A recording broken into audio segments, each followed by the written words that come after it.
For 27 years, Nora Bishop believed the story her mother told her about her father exactly once, at age 8. In a kitchen that smelled like burnt coffee. He died before you were born, in an accident nobody likes to talk about, and there's nothing else to know. She believed it, the way children believe the sky is blue, without ever once checking. She didn't know that her mother had rehearsed those 2 sentences for years before she ever said them. Or that somewhere in a locked box beneath a floorboard 3 states away, the truth was still breathing. She found out on a Thursday night, in a hotel ballroom, when the most dangerous man in the city looked at her hands and went completely still. Diane Bishop raised her daughter in a modest brick 2-flat on the edge of a quiet Chicago neighborhood, the kind of block where everyone knew everyone's business except somehow hers. She worked as a bookkeeper for a small chain of dry cleaners. Drove a car 12 years old, clipped coupons out of habit rather than necessity, and never once in Nora's entire childhood raised her voice. She was also, Nora would later understand, the most careful woman who had ever lived. Diane taught her daughter things other mothers didn't think to teach. How to notice if the same car passed the house twice in an hour. How to memorize an exit before sitting down in any restaurant. How to never, under any circumstances, post a photograph online that showed the street sign at the end of their block. When young Nora asked why, Diane always had an answer ready. Practical, boring, entirely plausible. Identity theft. Stalkers. The world is a dangerous place for women who live alone. Nora grew up believing her mother was simply anxious, a woman shaped by widowhood into someone who checked locks twice and slept with a phone charged on the nightstand. She never questioned why they'd moved 3 times before she turned 10, each time to a new city, a new name for the dry cleaning chain Diane always somehow found work with, a new apartment that looked remarkably like the last one. She never questioned why her mother kept a small, fireproof lockbox in her closet that she was forbidden, under threat of the only real anger Nora ever saw from her, to touch. She never questioned why, when Nora was 15 and asked to see a photograph of her father, Diane's face had gone the particular shade of pale that Nora now understood. Looking back, wasn't grief at all, it was fear. By the time Nora turned 27, she'd built a small, quiet life of her own, an apartment in Lincoln Park, a job as an archivist at a mid-sized law firm cataloging decades of case files nobody else wanted to touch, a handful of friends who thought she was charmingly private rather than carefully closed off. She saw her mother every Sunday for dinner. She never asked about her father anymore. The subject had closed itself, the way old wounds do when nobody keeps picking at them. Then her firm's senior partner, celebrating a merger, rented out half a ballroom at the Aldine Hotel for a black tie thank you dinner, and Nora, badly needing a night that had nothing to do with spreadsheets, went. She noticed him the way everyone in the room eventually noticed him, not because he was loud, but because the air around him behaved differently. Cassian Drake stood near the bar in a black suit that fit like it had been poured onto him, flanked at a respectful distance by 2 men who were very obviously not there for the open bar. He wasn't on Nora's firm's guest list. She'd have remembered a name like that. But half the room seemed to know exactly who he was, and the other half seemed to be very carefully pretending not to. Nora didn't know who he was.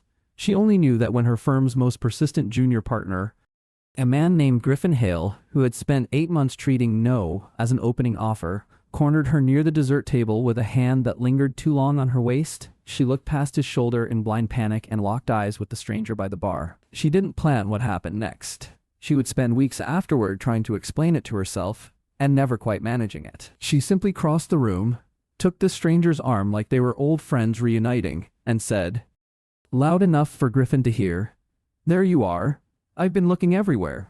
Cassian Drake looked down at the hand on his arm, and then at her face, with an expression of such total, unreadable stillness that Nora's stomach dropped through the floor. "Play along," she whispered, barely moving her lips.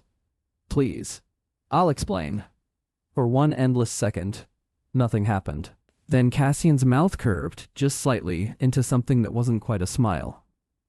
"There you are," he echoed, low and smooth, and slid an arm around her waist with a possessiveness that made Griffin Hale's face drain of color, and his hand drop off her like he'd been burned. Griffin mumbled an apology and retreated into the crowd so fast he nearly knocked over a waiter. Nora exhaled, stepping back, already assembling an apology of her own. "Thank you. I'm so sorry. That was insane of me. I'll get out of your hair." When Cassian's hand closed gently but firmly around her wrist, stopping her. "Not yet," he said quietly. I really do appreciate it, but I don't want to keep you from Where did you get that? His eyes had dropped to her hand, to the small antique ring she wore on her right index finger. A thin gold band with a tiny inset garnet, worn smooth with age, the kind of piece that looked like it had been in a family for generations because it had. Nora had worn it every day since she was 16, when her mother had given it to her with almost no explanation at all. It was your grandmother's. Don't lose it. It was my grandmother's, Nora said, echoing the only sentence she'd ever been given about it. Why? Cassian didn't answer right away. He turned her hand slightly under the ballroom light, studying the ring with an intensity that made Nora's skin prickle, and when he finally looked back up at her, whatever had been amused and easy in his face a moment ago was gone entirely. What's your name? He asked. Nora. Nora Bishop. Something flickered behind his eyes. Recognition, maybe? Or the specific stillness of a man recalculating an entire situation in real time. Bishop, he repeated slowly, as if testing whether the name matched something he already knew. Is that your father's name, or your mother's? The question landed strangely. My mother's. Why does that matter? It might matter a great deal, Cassian said. Who is your mother? Diane Bishop. She's a bookkeeper. Why are you asking me this? Nora pulled her hand back, unease finally breaking through the strange, adrenaline-fueled calm she'd been running on since she grabbed his arm. Look, thank you for the assist, but I think I should... Your father, Cassian said, cutting her off, his voice carrying a weight she didn't understand yet but would come to recognize as the specific gravity of a man who rarely said anything without meaning it completely. What do you know about him? Nora's chest tightened. He died before I was born. Why is a stranger at a corporate dinner asking me about my dead father? Cassian studied her for a long moment, and something in his face, calculation warring with what looked, absurdly, like reluctant sympathy, settled into a decision. Because that ring belonged to a woman named Elena Voss, he said. And Elena Voss has been presumed dead for 27 years. Nora laughed, a short, disbelieving sound, because the alternative was letting the floor open up beneath her. I think you have the wrong ring. It was my grandmother's. Was it? Cassian said. Not a question. You're scaring me? Nora admitted, because it was true, and because something about this man's calm, deliberate certainty made lying to him feel pointless. I don't know who Elena Voss is. I don't know why you're looking at me like I'm a ghost. Because you might be one, Cassian said quietly. Or the daughter of one. He glanced once around the crowded ballroom, at the champagne and the string quartet and the entirely ordinary corporate celebration happening around them, and something in his posture shifted. The careful public stillness of a man deciding a conversation had outgrown its setting. I need you to come with me, he said. Absolutely not. Nora took a full step back this time. I don't know you. I did you a favor 30 seconds ago, and now you're telling me my dead grandmother might secretly be some woman named whatever you said, and asking me to just leave with you? No. I'm calling a cab, Nora. He said her name carefully, like he was handling something fragile. I'm not going to hurt you. But if I'm right about who your mother is, then the people looking for her have been looking for 27 years. And if they find out you exist, before I have a chance to explain what you're actually standing in the middle of, it won't be me you need to be afraid of. What people? Nora said, and hated that her voice cracked on the second word. Cassian reached into his jacket and produced a slim card, offering it without pressing it into her hand, leaving the choice, deliberately, entirely hers. Call your mother tonight, he said. Ask her about a man named Marcus Voss. Watch her face when you do it, assuming you're on a video call, which I'd recommend, and then call this number whenever you're ready, and I'll tell you everything I know. I won't come near you again unless you want me to. He stepped back, inclining his head with a formality that felt strange after everything that had just happened, and disappeared into the crowd with his two silent shadows falling in behind him, leaving Nora standing alone by the dessert table with a business card in her hand and her entire understanding of her own life quietly beginning to crack. She didn't call her mother that night. She told herself it was because it was late, because the whole thing was clearly some strange misunderstanding, because a man who traveled with armed security at a corporate holiday party was not a reliable narrator of anyone's family history. She told herself a great many reasonable things, and believed almost none of them, and didn't sleep. In the morning, she called anyway. Diane answered on the second ring, the way she always did, her face appearing on the screen in the same soft kitchen light Nora had grown up under. Morning, sweetheart. How was the party? Mom? Nora hesitated, watching her mother's familiar, unguarded face, and felt something close to shame for what she was about to do. Who is Marcus Voss? The change was instant and total. Diane's expression didn't crumble, it simply stopped. Every small, ordinary motion of her face, the little ticks of listening and reacting that made a face look alive, went still all at once, like someone had paused a recording. For 3 full seconds, her mother said nothing at all. "Where did you hear that name?" Diane said finally, and her voice had dropped into a register Nora had genuinely never heard before. Flat, careful, entirely unlike the woman who clipped coupons and hummed while she did dishes. "A man at the party last night," Nora said, her heart hammering. "He said my ring, Grandma's ring, belonged to someone named Elena Voss. He asked about my father." "Mom, what is going on? Who was this man?" It wasn't really a question. It was closer to a demand, sharp enough that Nora flinched. "I don't know. Some businessman, I think. He gave me his number," he said. "Don't call it," Diane said, fast and low. "Nora, I need you to listen to me very carefully. Whatever he told you, whatever he offered, do not call that number, do not meet with him, do not tell anyone anything about your father or your grandmother's ring ever again. I need you to pack a bag right now and come to my house."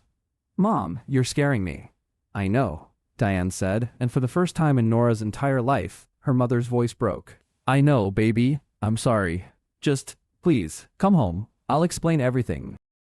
"I should have explained it years ago." Diane's house looked exactly as it always had.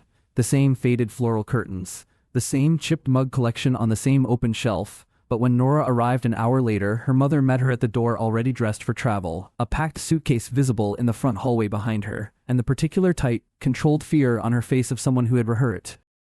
"Sit down," Diane said, pulling the blinds shut on every window in the living room before she'd even said hello. "I have to tell you something, and I need you to let me finish before you say anything, because if I stop, I don't know that I'll be able to start again." Nora sat, her whole body cold with a dread she couldn't yet name. "Your father's name was Marcus Voss," Diane began, her hands folded so tightly in her lap the knuckles had gone white. "And he did not die before you were born. He was alive until you were 4 years old. I told you he died before you were born because it was the only story simple enough for a child to hold onto without asking questions that would get us both killed." Nora opened her mouth. Diane held up a hand, and she closed it again. "Marcus ran a piece of territory on the south side for a family called the Cortez Organization," Diane continued. "I met him when I was 22. Working as a bookkeeper for one of his legitimate businesses, a chain of dry cleaners, the same kind of work I've done ever since, because it was the one skill I had that let me disappear into an ordinary life anywhere in the country. I didn't know what he was, not for a long time. By the time I understood, I already loved him, and I was already pregnant with you." Diane's voice wavered. She pressed on. "He wasn't a good man, Nora. I need you to understand that clearly, because I know how easy it is to romanticize a father you never got to know. He did terrible things, but he loved you more than he loved anything else in that life. And when a war started between the Cortez family and a rival syndicate, he tried to get us out. He kept a set of records, financial ledgers documenting years of laundered money, bribed officials, buried bodies, records that could have ended the Cortez organization completely if they'd ever surfaced. He wasn't planning to use them for revenge. He was planning to use them as insurance, so that when he finally walked away from that life, they'd let him go rather than risk him talking." "What happened?" Nora whispered. "The rival family found out about the ledgers before he could use them," Diane said. "They assumed he'd already handed them over, or that he was planning to. They came for him. He got us out of the house minutes before they arrived." "Minutes, Nora. That's all we had.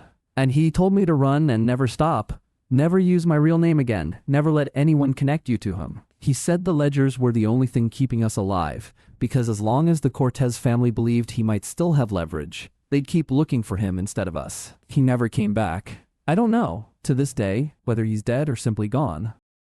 I have spent 27 years assuming the worst, so I would never let myself go looking for the truth and lead someone straight to you." Nora sat in silence for a long moment, the entire architecture of her childhood rearranging itself violently around her. The moves, the lockbox, the ring, the careful, endless vigilance she had always mistaken for anxiety. "The ring," she said finally. "It was your grandmother's, Marcus's mother's. It's real. That part was never a lie. But it also has his family's crest engraved on the inside of the band, worn down enough now that most people would never notice unless they were looking for it specifically." Diane's eyes filled. "I should have taken it away from you years ago.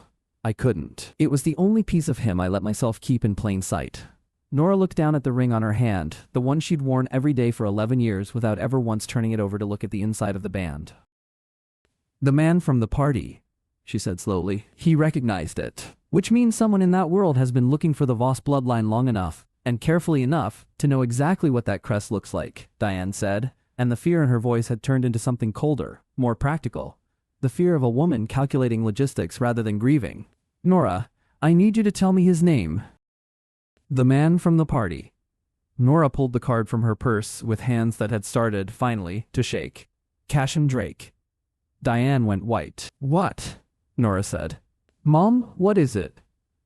Cassian Drake, Diane repeated, very quietly, runs what's left of the organization that killed your father. Nora didn't call the number that day or the next. She spent 48 hours in a state of suspended, nauseated disbelief, cycling through every memory of her childhood and finding the shape of a hidden truth underneath almost all of them. The way her mother always sat facing the door in restaurants. The emergency cash Diane kept sewn into the lining of an old coat, just in case. The fact that Nora had never once, in 27 years, seen a single photograph of her father, because Diane had burned every one of them the night they ran. On the third day, a black sedan she didn't recognize idled outside her apartment building for 11 minutes before pulling away, and Nora, heart in her throat, hands shaking, finally called the number on the card. Cassian answered on the first ring, as if he'd been waiting. I need to talk to you, Nora said, without preamble, but not alone, and not anywhere you control. Somewhere public. There's a coffee shop 2 blocks from your apartment, Cassian said, and the fact that he knew where she lived, that he'd clearly had someone confirm it in the 3 days since the gala, sent a fresh wave of cold fear through her. Rutherford's. I'll be there in 20 minutes, alone, no one else. You can bring a friend if it makes you feel safer. I only ask that you come. She brought no one, in the end, because there was no one she could explain any of this to without sounding insane. She arrived first, chose a table facing the door, her mother's old habit, apparently inherited without her ever noticing, and watched Cassian Drake walk in exactly on time, alone, dressed down in a plain dark coat that did nothing to diminish the way the entire room seemed to register his presence anyway. He sat across from her, ordered nothing, and waited for her to speak first. You said your organization killed my father, Nora said quietly, watching his face for any flicker of reaction. My mother told me that. Is it true? Something moved behind Cassian's eyes. Not surprise, exactly, but a kind of grim confirmation. The organization I now run was not mine 27 years ago, he said carefully. It belonged to my father. And yes, Nora, my father's organization was the one that went after Marcus Voss the night your mother disappeared with you. I was 5 years old. I didn't learn the details of what happened to your father until I took over the family business myself, 12 years ago, and started going through records my father never intended anyone to see. So you knew, Nora said. Before the gala, you already knew who I was. No, Cassian said, and there was something almost raw in his correction. I suspected. The moment I saw that ring, because I've spent years searching old case files for any trace of the Voss bloodline, and I recognized the crest immediately. But I didn't know for certain until you told me your name, and even then, I didn't know until this moment. Watching your face, that you had no idea any of this was true. I want you to understand that clearly, Nora, because what I'm about to tell you is going to sound like an excuse. And it isn't one. I have spent 12 years trying to find Marcus Voss's daughter. Why? Nora demanded, her voice cracking. Why would you spend 12 years hunting the daughter of a man your family murdered? Are you trying to finish the job? Is that what this is? No, Cassian said sharply, leaning forward. And for the first time, she saw something break through his careful control. Genuine anger, though not directed at her. I have spent 12 years hunting for you because my father's organization did not simply kill a man that night, Nora. They started a war based on a lie, and the lie has been bleeding my family and every organization connected to it dry for over 2 decades. I need those ledgers your mother mentioned, and, more importantly, I need the truth about what actually happened that night to finally come out, because the man currently trying to destroy what's left of my family is the same man who orchestrated the hit on your father in the first place, and he has spent 27 years building his entire claim to power on the story that Marcus Voss betrayed everyone and disappeared with stolen money he never actually had. Nora sat back, her head spinning. I don't understand any of this. I know, Cassian said, quieter now. And I'm sorry. None of this is fair to you. You grew up thinking your father was simply gone, and instead you're finding out he was murdered as collateral in a war that's still going on 27 years later, and that the only reason anyone still cares about you is that you might be carrying the one piece of evidence that could finally end it. He paused. The man who ordered the hit on your father is named Renzo Cortez. He didn't inherit power the way I did, through blood, however complicated. He seized it in the chaos after your father disappeared, by convincing every family in this city that Marcus Voss had betrayed them all and taken the evidence of their combined operations with him when he ran. For 27 years, Cortez has used that story to justify eliminating anyone who questioned his authority. If your mother really does still have those ledgers, they don't just implicate the old Cortez organization.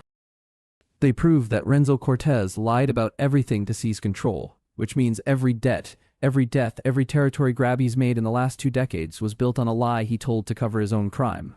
You want the ledgers, Nora said slowly. I want the truth to come out, Cassian said. The ledgers are how that happens. But I am not going to pretend to you that I don't also need them, Nora.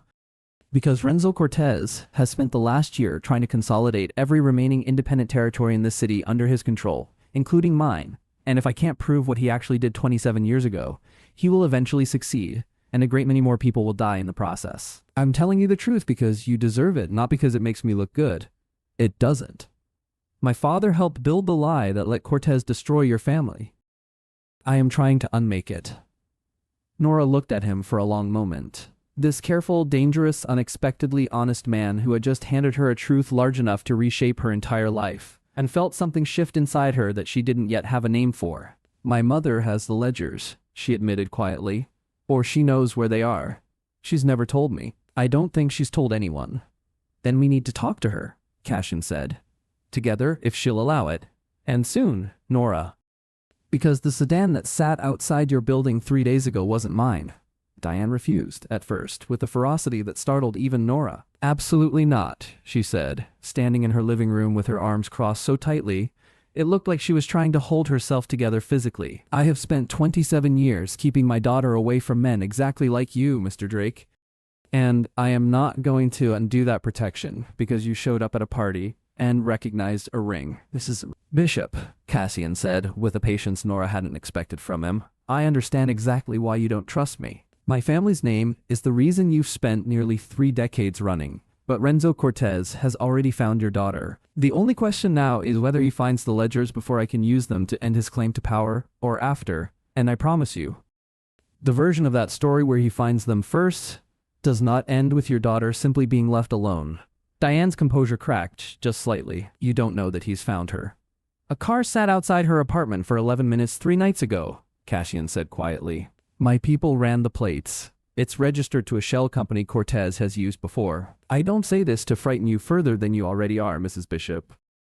I say it because you have spent 27 years protecting your daughter by hiding, and I think you already understand, somewhere underneath the fear, that hiding has an expiration date. Marcus tried to protect both of you with those ledgers. I think it's time they finally did the job he intended them for.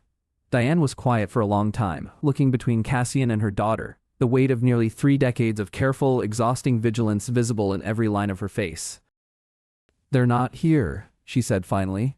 I moved them years ago to a storage facility under a name that has nothing to do with either of us. I check on them twice a year. I never told Nora because I didn't want her to know they existed, in case someone ever asked her directly, and she had to be able to honestly say she didn't know. Smart, Cassian said with something that sounded almost like respect. We'll need to retrieve them carefully. If Cortez's people are watching Nora, they may also be watching you. They've never watched me, Diane said. I've made absolutely sure of that for 27 years. Which means if they're watching anyone now, it's because Nora led them to me by asking the wrong name over an unsecured phone call 3 days ago. Her voice cracked on the last words, guilt and fear tangled together.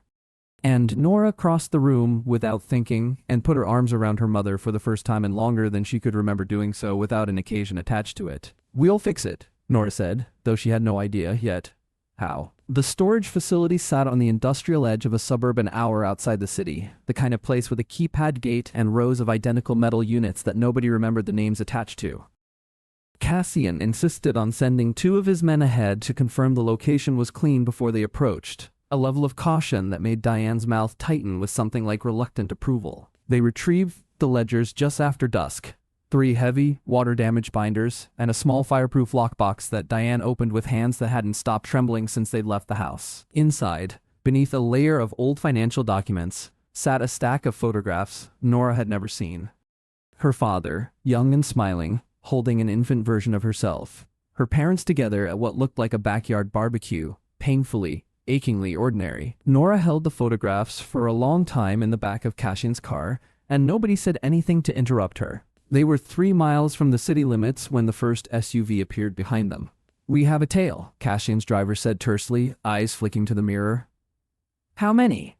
Cassian asked, already reaching for the phone in his jacket. 2 vehicles, coming up fast.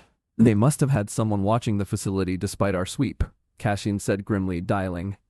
"Emil, we need backup on the interstate, mile marker 40 now." He turned to Diane and Nora in the back seat. "Get down. Whatever happens, stay below the window line."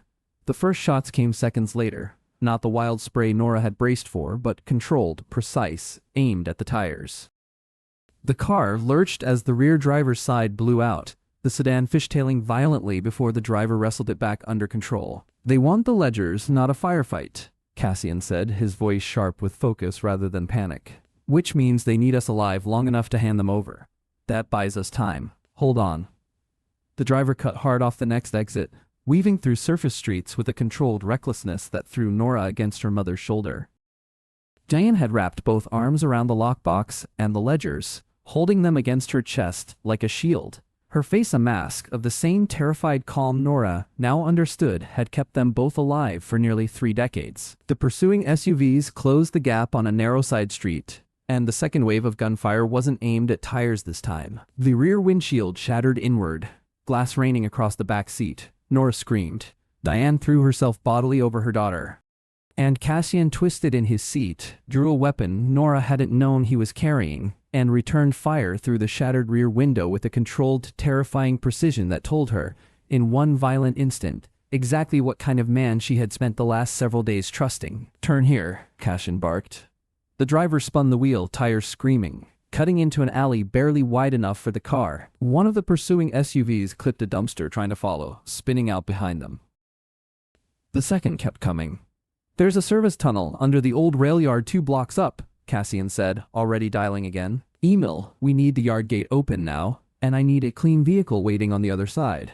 They burst out of the alley into an open lot, the pursuing SUV close enough now that Nora could see the driver's face, young, focused, entirely unbothered by the fact that he was chasing down a car with 2 civilians in the back seat. Cassian fired twice more, and the SUV's front tire exploded, sending it into a violent, grinding spin that finally, blessedly, put distance between them. They didn't stop moving until they reached a nondescript loading dock behind a shuttered warehouse, where a second car, plain, unremarkable, exactly the kind of vehicle nobody would look at twice, sat waiting with Emil behind the wheel. "Everyone out, into the new car, now," Cassian ordered, already moving. Nora scrambled out on legs that felt like they belonged to someone else, helping her mother, who was still clutching the ledgers with white-knuckled determination despite the blood trickling from a shallow cut above her eyebrow, where flying glass had caught her. "Mom, you're hurt."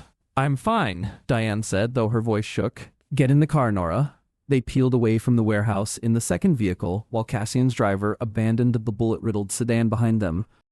And for several long minutes nobody spoke, the only sound the ragged rhythm of everyone's breathing and the hum of the engine. "You're bleeding," Nora finally said to Cassian, noticing for the first time the dark stain spreading across his sleeve. "It's shallow," he said. Though his jaw was tight with pain, he was clearly working hard to disguise. "We need somewhere secure. Not my estate. If Cortez's people found us at the storage facility, they may have eyes on my usual properties too." Emil, the safe house on Larrabee. The safe house was Spartan, anonymous, exactly the kind of place built for precisely this situation. Reinforced doors, no windows on the ground floor, a panic room disguised as a pantry. Diane sat at the kitchen table with a first aid kit, tending to the cut above her eyebrow with hands that had finally stopped shaking, while Nora pressed a folded towel against the wound in Cassian's arm, the intimacy of the task feeling strange and urgent all at once. "You could have told me you were carrying a weapon into a coffee shop meeting," Nora said, mostly to fill the silence, mostly because focusing on something small kept the larger terror at bay. "I carry a weapon everywhere," Cassian said. I would have been a fool not to, given who I was meeting and why. You could have been shot protecting 2 women you met 3 days ago. I would do it again, Cassian said simply. And something in the flat certainty of it made Nora's hands go still against his arm. Diane, watching from across the room, set down the gauze she'd been holding to her own wound and spoke for the first time since they'd arrived. Why? She asked, her voice quieter than Nora had heard it in days. Why are you actually doing this, Mr. Drake? You could have simply taken the ledgers from us at gunpoint the moment you learned we had them. You had every advantage. Instead, you asked. You warned us. You just took a bullet keeping my daughter safe. Men in your world don't do that without a reason, and I don't think the reason is only about Renzo Cortez. Cassian was quiet for a long moment, his eyes moving to Nora before he answered. My father was not a good man, he said finally. I spent most of my childhood terrified of him, and most of my adulthood since his death trying to build something out of the wreckage he left that didn't repeat his mistakes. When I found the old case files on Marcus Voss 2 years into running this organization, I read through every document connected to that night, and somewhere in the middle of it, I stopped seeing a rival gangster my father had eliminated and started seeing a man who died trying to protect his wife and his 4-year-old daughter from a war he didn't start. I have spent 12 years looking for you, Nora, telling myself it was about the ledgers, about ending Cortez's lie, about restoring some kind of order to a world that doesn't deserve the word. And all of that is true. But it isn't the whole truth. The whole truth is that somewhere along the way, finding you stopped being about strategy and started being about making right something that should never have been wrong in the first place. Nora looked at him, this dangerous, careful, unexpectedly honest man who had just bled protecting a woman he'd known for 3 days, and felt the last of her defenses, built over 27 years of careful distance, inherited without her ever choosing them, begin, quietly, to come down. They moved on Renzo Cortez 2 days later, once Cassian's people had authenticated the ledgers and cross-referenced their contents against records the Commission, the loose, brutal council of families that governed the city's underworld, could not dismiss. Cassian arranged a sit-down, framed to Cortez as a routine territorial negotiation, in a private room above a restaurant that had hosted more quiet reckonings than any courtroom in the state. Nora insisted on being there. Diane fought her on it for nearly an hour before finally, exhausted, giving in, on the condition that she came too. Renzo Cortez was older than Nora expected, silver-haired, dressed with an understated elegance that did nothing to soften the flat, reptilian calculation behind his eyes. He looked at Diane first, then at Nora, and something crossed his face that might have been surprise, quickly buried. Elena Voss, he said softly, using the name Diane hadn't answered to in 27 years. I confess, I assumed you were dead. You made sure everyone else believed that too, Diane said, her voice steadier than Nora had heard it since this entire nightmare began. Along with the lie that my husband stole from every family in this city and disappeared with the money. He didn't steal anything, Renzo. He kept records. Records of exactly what you did that night, and exactly why you needed him gone before anyone else found out. Cortez's expression didn't change, but something in the room did, the assembled captains and lieutenants shifting almost imperceptibly, attention sharpening. Bold accusations from a woman who vanished for nearly 3 decades, Cortez said smoothly. Perhaps grief has clouded your memory. Then let the ledgers speak for themselves, Cassian said, stepping forward, setting the 3 battered binders on the table with a weight that seemed to fill the whole room. Every wire transfer, every bribed official, every buried body connected to the Cortez operation for the 6 years leading up to the night Marcus Voss disappeared, including the transfer authorizing his execution. Signed, Renzo, with your own coded signature. 3 days before it happened. You didn't eliminate a traitor. You silenced a man who knew you'd been skimming from every family at this table for years, and were about to be exposed for it. The silence that followed was absolute. Cortez's captains, men who had followed him for 2 decades, based on the story that Marcus Voss had betrayed them all, stared at the ledgers, and then, slowly, at their boss, with expressions that had begun, unmistakably, to shift. This is fabrication, Cortez said, but his voice had lost its smooth certainty. Then submit to a full audit, Cassian said calmly. Right now, in front of everyone at this table. If the ledgers are false, you have nothing to fear. Cortez's hand moved toward his jacket, not toward a weapon, Nora would understand later, but toward a phone, toward some desperate final attempt to control a situation that had already, irrevocably, slipped away from him. One of Cassian's men stepped forward before the motion completed, And the room, in an instant, tilted from negotiation into something far more dangerous. "Renzo," said one of the older captains at the table. A man Nora didn't know, his voice heavy with 27 years of accumulated grief, finally finding somewhere to land. "Is it true?" Cortez looked around the table at the men who had followed him, who had killed for him, who had believed his story for nearly 3 decades. And Nora watched something in his face finally, completely, collapse. He didn't answer. He didn't need to. What followed did not belong to Nora, or to Diane, or even fully to Cassian. It belonged to the old families gathered in that room, to a reckoning that had been owed for 27 years, and was finally, violently, being paid. Cortez was removed from the room by his own captains before the night was through, his claim to power dismantled not by bullets, but by the simple, undeniable weight of evidence, and the collective memory of every man who'd ever wondered, quietly, whether the official story had ever quite added up. Nora didn't ask what happened to him afterward. She didn't want to know. Weeks later, in the quiet aftermath, Diane sat across from Nora at the same kitchen table where she'd once told her daughter a 2-sentence lie designed to end a conversation before it could ever properly begin. "I'm sorry," Diane said, "for all of it. For the moving, and the lying, and the way I taught you to be afraid of things you never understood. I told myself it was the only way to keep you safe, and maybe it was for a long time. But I think somewhere along the way I forgot that safety and honesty didn't have to be opposites." "You kept me alive," Nora said. "I understand why you did it. I just wish you'd trusted me with the truth sooner." "So do I," Diane admitted. "I think some part of me was always waiting for the day it would finally catch up with us, and I hoped, foolishly, that if I just kept us quiet enough, it never would." Nora reached across the table and took her mother's hand.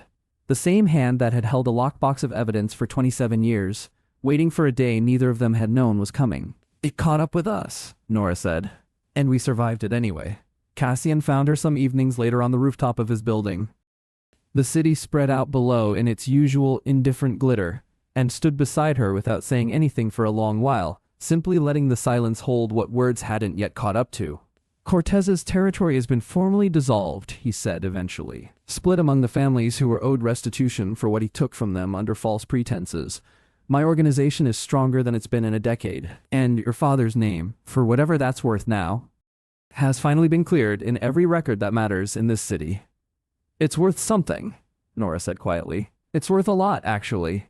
I spent my whole life thinking he simply left, or died, or never mattered enough to be spoken about. Now, I know he died trying to protect us. That's not nothing." "No," Cassian agreed. "It isn't." They stood together for a while longer, the wind moving between them. And Nora found herself thinking about the version of her life that had existed just weeks earlier. Careful, quiet, built entirely on a story she'd never once questioned, and how impossible it felt now to imagine going back to it. "I don't know what I'm supposed to do with any of this," she admitted. "I'm not built for your world, Cassian. I catalog old case files for a living. I've never fired a gun in my life until 3 weeks ago. And I only did that because I panicked."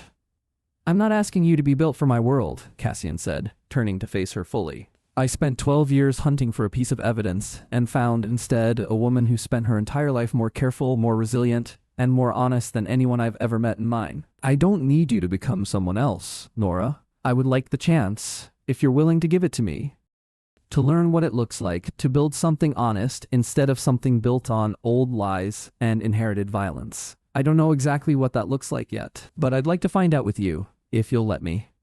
Nora looked at him for a long moment. This careful, dangerous, unexpectedly gentle man who had bled to protect a mother and daughter he'd known for less than a week, who had spent 12 years quietly trying to right a wrong that wasn't even fully his to carry, and felt the last, careful walls she'd inherited without ever choosing them begin, finally, to come down completely. "Okay," she said softly. "Let's find out." When he kissed her on that rooftop above a city that had finally stopped keeping secrets from her, it carried none of the desperate urgency of the danger they'd survived together. It was slow, deliberate, patient. A question asked the way he'd asked every question since the night he first recognized a ring on her hand and chose honesty over convenience. She answered without hesitation. If Nora's journey from a lifetime of hidden truth to finally standing in the light had you hooked, smash that like button and let us know in the comments what you think really happened to Renzo Cortez. Share this with anyone who loves a mafia romance built on real secrets and real stakes.